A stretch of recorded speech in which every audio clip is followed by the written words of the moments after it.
Ես այս պատերազմին տվել եմ ինչ որ կարող էի, ձեռք եմ բերել հպարտություն, ասում էր նա։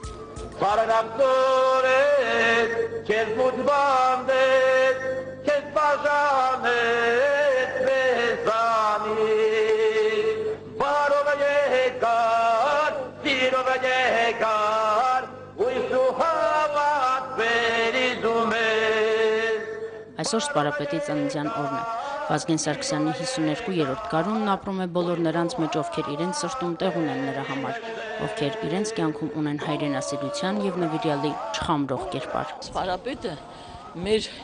երկրինն է, մեր ժողովրդինն է, ամբողջ հայությանն է Սպարապետը։ Վազգենի ես տեսնում եմ մեր բոլոր տղաների մեջ։ Այ դրանով Վազգենը ապրում է, Վազգենը կա, Վազգենը հավերժ է։ Այս սերունդով ապրեց այդ տարիները, թեկուզ պատերազմի տարիներ էին, բայց ես անձամբ Վազգենի հետ կապված հիշողությունները համարում եմ իմ կյանքի ամենաերջանիկ օրերը։ Երկիրը, պետությունը խնդիր ուներ իր առաջ դրած եւ այդ խնդիրը իր ամբողջ աշխարհի լուծեց արդարությամբ բերելով հաղթանակ։ Դա մեր ժողովրդի այն փոքրաթիվ հաղթանակներից էր եւ ապագա սերունդը պիտի այդ սերնդից եւ նաեւ Վազգեն Սարգսյանից օրինակ վերցնի։ Եռաբլուր Պանթեոնում իր պաշտելի Անդրանիկ Զորավարի եւ զինակից ընկերների կողքին հանգչող Սպարապետի շիրմին առավոտից չի դադարում մարդկանց հոսքը։ Եռաբլուրում են Վազգեն Սարգսյանի հարազատները, մտերիմները, գաղափարակիրներն ու նրանք, ովքեր դաստիարակվում են Սպարապետի ոգով, ոգեշնչվում նրա ապրած կյանքով ու գործով։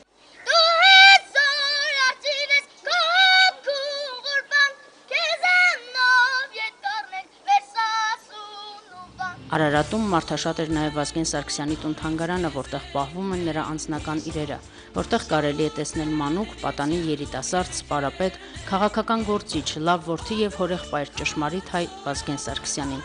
Արարատում Վազգեն Սարգսյանի անվան զորամասում եւս հանդիսություն էր։ Խրոխտ շարքերով անցնող զինվորները ոգեշնչված են հայոց նորագույն պատմության նվիրյալ զավակի կերպարով, որը պարտավորեցնում է հայրենի հողի վրա ամուր կանգնել եւ այն պաշտպանելիս չվարանել։ Մեր դեր բերած հաղթանակները ես կարող եմ ասել իր ներդրումը շատ մեծ է։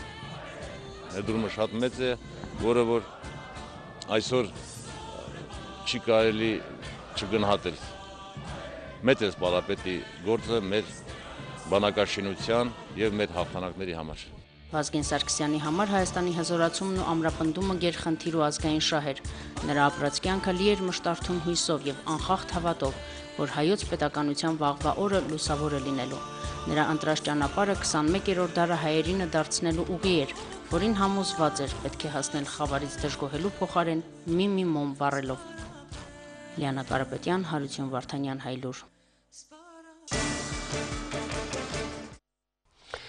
Միջազգային լրահոսից Լիբիայի իշխանությունը ՄԱԿ-ի անվտանգության խորհրդից պահանջել է դադարեցնել մի քանի օր առաջ սահմանված պատժամիջոցները, քանի դեռ չի պարզվել իրադարձությունների մասին ողջ ճշմարտությունը։ Գնդապետ Կադդաֆին նաև փոխել է ՄԱԿ-ում Լիբիայի ներկայացուցչին, որը կողմ էր քվեարկել անվտանգության խորհրդի պատժամիջոցներ սահմանող որոշմանը։ Վենեսուելայի նախագահ Ուգո Չավեսն էլ հանդես է եկել նոր նախաձեռնությամբ։ Նա սկսել է ձևավորել միջնորդական առաքելություն Լիբիայում իրավիճակը կարգավորելու նպատակով, առաջարկելով, որ առաքելության մեջ ընդգրկվի նաև ԱՄՆ-ի նախկին նախագահ Ջիմի Քարթերը, որը հակամարտությունների կարգավորման մեծ փորձ ունի։ Միաժամանակ Մեծ Բրիտանիան իր ստորաբաժանումները բարձր պատրաստվածության է բերում հարկ եղած դեպքում մեկ օրվա ընթացքում Լիբիա ուղարկելու համար։ Բրիտանիայի պաշտպանության նախարարությունը թեև պարզաբանել է, որ ստորաբաժանումները կուղարկվեն ոչ թե ռազմական, այլ մարդասիրական գործողություններ իրականացնելու նպատակով։ Ավելի վաղ Անգլիան, Գերմանիան եւ ԱՄՆ-ը Լիբիայի ափերին էին մոտեցրել իրենց ռազմանավերը, բայց զինված միջամտության մասին դեռ խոսք չկա։ Իսկ քաղաքացիական կռիվներով բռնկված Լիբիայում մարտերը շարունակվում են ապստամբներին այսօր մեծ դժվարությամբ եւ 30 կյանքի գնով հաջողվել է պահել Ալ-Զավիա քաղաքը։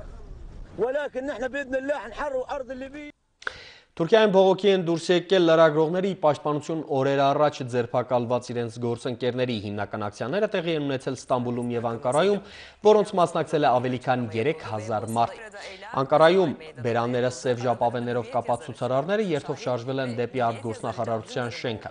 2 օր առաջ Էրգենենքոն կազմակերպության դեմ սկսված հետաքննության շրջանակում Թուրքիայում ձերբակալվել էր 10 մարդ, որոնցից շատերը լրատվամիջոցների աշխատակիցներ էին։ Նրանց թվում էր նաև Միլիեթի առաջատար լրագրող Նեդիմ Շեները, որը Հրանտ Դինքի սպանության մասին 2 գիրք է հրատարակել։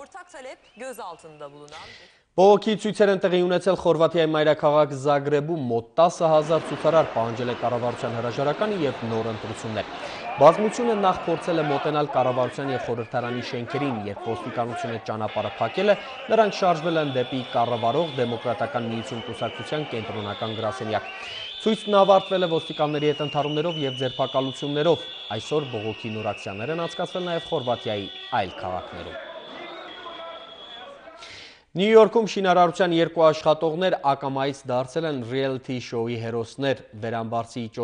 ճոպանները կտրվելուց հետո բարձրահարկ շենքում աշխատող բանվորները հասցրել են բռնվել մեկ այլ պարանից։ Օգնության եկած հրշեջների անգամ ամենաերկար աստիճանը պիտանի չի եղել։ Փրկարարները ստիպված էին արտակարգ գործողություն մշակել, մինչև այդ շինարար ալպինիստները 1 ժամ մնացել են մոտ 40 մետր բարձրության վրա մազից կախված վիճակում։ Նրանց ճակատագրին ուղիղ եթերով հետևել են բոլոր քաղաքային հեռուստաալիքները։ Մոսկվայի միջազգային հարաբերությունների պետական համալսարանում կայացել է Ռուսաստանի մայրաքաղաքի առաջատար բուհերում գործող հայկական երիտասարդական կազմակերպությունների առաջին համագումարը։ Շուրջ 15,000 հայ երիտասարդ համախմբող 12 կազմակերպությունների ղեկավարների հանդիպման նախաձեռնողը Մոսկվայի միջազգային հարաբերությունների պետական ինստիտուտի հայկական երիտասարդական կազմակերպությունն էր, որը նախորդ տարվա հոկտեմբերից ձեռնամուխ էր եղել Դաշնության մայրաքաղաքի բուհերում ստեղծված հայ ուսանողների միավորումների համախմբմանը մեկ ընդհանուր կազմակերպության մեջ։ Մոսկվայի հայ երիտասարդների նորաստեղծ ասոցիացիայի առաջին համագումարի ընթացքում երիտասարդական կազմակերպությունների ներկայացուցիչները հաստատել են կանոնագիրը, ընտրել գիտության, մշակույթի և սպորտի պատասխանատուներին, ինչպես նաև կազմակերպության ղեկավարին։ Որպես ազգային հասարակական կազմակերպություն գրանցվելու նպատակով Մոսկվայի հայ երիտասարդների ասոցիացիան արդեն դիմել է Դաշնության արդարադատության նախարարությանը։ Մինչ այսօր այդ միտքը ներկայացրել ենք մենք, ներկայացրել են տարբեր համալսարանները, բայց ամեն մեկը արել է իրարից առանձին։ Այսօրվանից մենք միավորում ենք մի մեծ կազմակերպություն, որ այդ գաղափարը կհասցնի ամեն մի հայ ուսանողին։ Թեև անցած օրերի թողարկումներում 2 օր շարունակ Հայլուրն անդրադարձել է բնակչության պետական ռեգիստրներում մեկնարկած անչափահասների հաշվառման արդյունքում անձնագրային բաժիններում ստեղծված իրարանցման, այդուհանդերձ մեր թղթակիցը 3 որոշ անձնագրային բաժիններում կուտակումների ականատես է եղել։ Մարդիկ դժգոհել են, որ որոշ կրթօջախների ղեկավարներ շարունակում են պարտադրել ծնողներին շատ արագ հաշվառել երեխաներին։ Հարցի առնչությամբ մեր անցած օրերի ռեպորտաժներում արդեն իսկ պարզաբանումներ են ներկայացրել փոխվարչապետն ու փոխոստիկանապետը։ Այս անգամ հարցի առնչությամբ պարզաբանումներ է տվել Երևանի քաղաքապետարանի կրթության վարչության պետն ու հորդորել ծնողներին չշտապել, մինչև մայիսի 31-ը դեռ բավական ժամանակ կա։ Բոլոր տնօրենների հետ մեկ անգամ եւս բացատրական աշխատանքներ ենք տարել, այնպես որ ես վստահեցնում եմ, որ որևէ պարտադրանք դպրոցների տնօրենների, մանկապարտեզների տնօրենների կողմից ծնողների նկատմամբ չկա եւ չի լինելու։ Դիմում եմ բոլոր ծնողներին, որ այս գործընթացին պետք է մոտենալ գիտակցորեն եւ իրենք էլ օգնեն դպրոցներին, որպեսզի աշխատանքները համակարգված ընթանան։ Չշտապել, մենք ժամանակ ունենք, հսկա ժամանակ մինչև մայիսի 31-ը։ Հոգեբաններն զգուշացնում են սոցիալական ցանցերով չափից դուրս տարվելը դեռահասներին դարձնում է սոցիալական հաշմանդամներ։ Ըստ Կարինե Նալչաջյանի, սոցցանցերի միջոցով մարդկանց հետ շփումը ոչ միայն թույլ չի տալիս դեռահասներին լիովին բացահայտել սեփական անձը, այլ նաև թույլ է տալիս ներկայացնել իրենց այլ լույսի ներքո։ Համացանցը թույլ է ազատ արտահայտել սեփական կարծիքը եւ ինչ-որ առումով հասնել ձևական ինքնահաստատման։ Միաժամանակ փորձագետները չանտեսելով համակարգչի ու համացանցի օգուտներն ու դրական կողմերը, հենվելով իրական ապացույցների վրա ահազանգում են, որ դրանցով տարվելը լուրջ խնդիրների պատճառ է դառնում ծնողների եւ երեխաների միջև։ Մասնագետները նաև հորդորում են ծնողներին երեխաների համար ստեղծել հնարավորություններ արվեստի եւ գրականության գործերին ծանոթանալու, հասակակիցների հետ իսկական եւ ոչ թե վիրտուալ ընկերություն անելու համար։ Ինտերնետ օրը մի 3 անգամ 2-3 ժամով գնում եմ։ Ծնողները չեն անհանգստանում։ Այդքան չէ։ Ես հենց եմ խոսում, որ իրանք խղճահարություն առաջանա իրանց մոտ ու ինձ թողան ժամը։ Օրբիկը 11 տարեկան է, վարպետացել համակարգչային մի շարք խաղերում, գիտի ինչպես մուտք գործել տարբեր սոցիալական ցանցեր, ունի բազում համացանցային ընկերներ, հիմնականում հասակակիցների շրջանում։ Ցանցով երբեմն շփվում է նաև ուսուցիչների հետ ու ստանում տնային առաջադրանք։ Հպարտանում է, որ ինտերնետին ծանոթացել է 3 տարեկանում, տանն էլ ունի հնարավորություն։ Իսկ ակումբում գիտեն, Օրբիկը GTA համակարգչային հայտնի խաղի անգերազանցելի վարպետներից է։ Ինտերնետը աճույք է, աշխարհից կտրվում ես ու ընկնում ես մի հատ վիրտուալ աշխարհ։ Հա, ունդեղ դու հաղթող ես։ Հա։ Դու ունդեղ ուժեղ տղա ես։ Հա, կառավարող ես դու ունդեղ։ Ձգտում եմ, որ դառնամ օլիգարխ։ Այդ ինձ կտա, որ կկարողանամ ծնողներս ունես բան, ոնց որ հիմա իրանք ընձ են պահում։ Հեռուստատեսության դարաշրջանում մեծացած ծնողների համար ներկա ինտերնետային սերնդի դաստիարակությունը նոր մարտահրավեր է։ Շատերը չգիտեն, թե ինչպես են երեխաները համացանցն օգտագործում, երբ բազում պատուհաններ են բացվում համակարգչի էկրանին եւ նրանց մատները սահում են ստեղնաշարի վրայով նախանձելի արագությամբ։ Ժամանակակից համացանցը, որը անշուշտ մեծ նվաճում է, միաժամանակ հոգեբանների համոզմամբ կարող է խիստ բացասական հետևանքներ ունենալ դեռահասի հոգեկան աշխարհի ու հասակակիցների հետ շփումների որակի վրա։ Համացանցի մեջ նա իրեն լավ է զգում։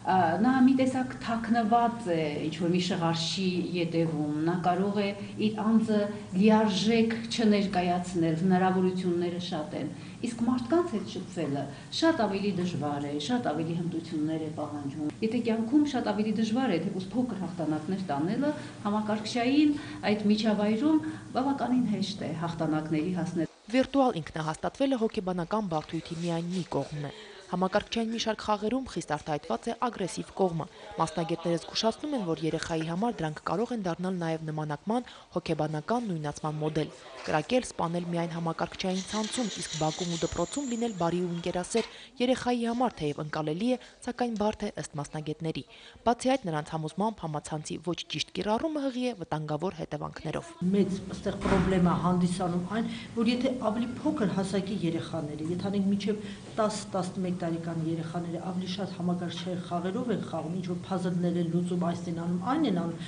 ավելի մեծ հասակի երեխաները մտնում են սոցիալական համակարգերի մեջ, կարող են այնպիսի ինֆորմացիա ստանալ, որը չի համապատասխանում իրենց տարիքին համապատասխան, սկսում են պոռնո սայթերով հետաքրքրվել, սկսում են խոսել իրենց հասակից բարձր երեխաների մարդկանց հետ, այսինքն ինֆորմացիան ոչ դրական ինֆորմացիա է, եւ 10-11 տարեկան երեխաների զարգացման մակարդակը աղաղավված կերպով համապատասխանում է 22-23 տարեկան զարգացման երեխաների մակարդակի։ Այսպիսով շատ կարևոր է ըստ մասնագետների բովանդակային կողմը, ինչ է փնտրում համակարգչում երեխան կամ երիտասարդը։ Հիմա առաջնություն կա, որ հաղթում ես տոմս են տալի Ռեալ Բարսելոն խաղին ներկա լինելու համար, էլի։ Նայած օրվա որ ժամն է, մինչև դասերի ժամը վերջանալը մեծամասնությունը գալիս են այդպիսի, ինչ որ կապված է ուսման հետ, այդ առաջարկներով, իսկ արդեն դասերից հետո նոր գալիս են ինչ որ խաղերի համար կամ ինչ որ սոցիալական կայքերում նոր ծանոթությունների կամ շփման համար։ Պրոստը այն ինչ կարողանում ես ինտերնետով ասես, ասենք ռեալ շփման ժամանակ կարող ասենք չասես, էլի։ Հա, մի քիչ ամաչես չասես։ Ակումբի պատասխանատուների խոսքով երիտասարդների շրջանում քիչ չեն նաև նրանք, ովքեր համացանցում փնտրում են մասնագիտական ինֆորմացիա։ Օգնում են պատրաստել ռեֆերատներ, կուրսայիններ, ասում են։ Մերժել ժամանակի նվաճումը անմտություն է, մանավանդ երբ այն օգնում է ձեռք բերել բազմակողմանի գիտելիքներ, զարգացնել երեխայի մոտ որոշակի տրամաբանական մտածողություն, ինչպես նաև արագ մտածելու ու կողմնորոշվելու հմտություն։ Ամեն ինչ լավ է, եթե այն չափի մեջ է, վստահեցնում են հոգեբանները։ Լուսինե Մկրտչյան, Հակոբ Սարգսյան, Հայլուր։ Այսօր շատ երեխաներ նստել են ոչ թե համակարգչի, այլ շախմատի տախտակի առաջ։ Երևանում մեկնարկել է տարբեր տարիքային խմբերում Հայաստանի պատանեկան առաջնությունը։ Նրանք ոչ միայն մրցում են հանրապետության չեմպիոնի կոչման, այլև մոլորակի եւ աշխարհամասի առաջնություններում հանդես գալու իրավունքը նվաճելու համար։